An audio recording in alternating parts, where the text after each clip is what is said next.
3. juna gotovo do temelja izgorela kuća sedmočlane porodice Đuranović iz Donjeg Crnjalova.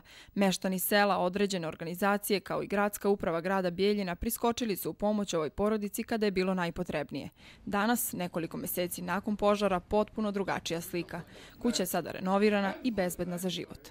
Želio bih se da zahvalim svima i gradonačelniku Mićimiću, opštini Bijeljin, Baračkoj, crkvama, manastirima, svima ljudima dobre volje.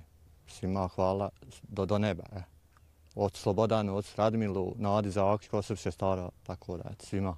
Želim da se zahvalim svim oni koji su krenuli u aktivnosti pomoć prije svega Kola srpskih sestara koja je izabrala tu, pokazala jednu pravu svoju ulogu za zašto u suštini i postoji i u njihovoj organizaciji uz pomoć škole, uz pomoć boračke organizacije i naravno mi iz gradske uprave uspjeli smo da im kompletno renoviramo, kompletno promijenimo stolariju, da svaka porodica koja vidite da ih je sedmočlana praktično porodica, da imaju gdje da žive. I Vaso i Nešo, dva brata iz sela Crnjava, su bili istaknuti borci Vojske Republike Srpske.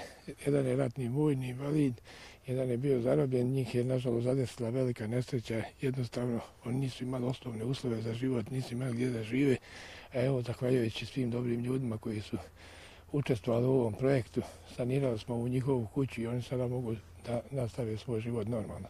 Komšije su odmah nakon nesreće pružile svoj dom na raspolaganje porodici Đuranović, a nakon toga Kolo srpskih sestara uz pomoć sveštenika iz Donjeg Crnjalova organizovalo je obnovu kuće. Kolo je i ovom prilikom izašlo u susret ovoj porodici tako što smo prvi novčani prilog dobili od gradske uprave na naš žiro račun i onda smo krenuli da preko računa nabavljamo taj građevinski materijal. Sveštenik otac Slobodan je bio koordinator u svemu tome, u pronalaženju majstora, u praćenju tih poslova, tako da smo uspjeli to da završimo i dovedemo do kraja.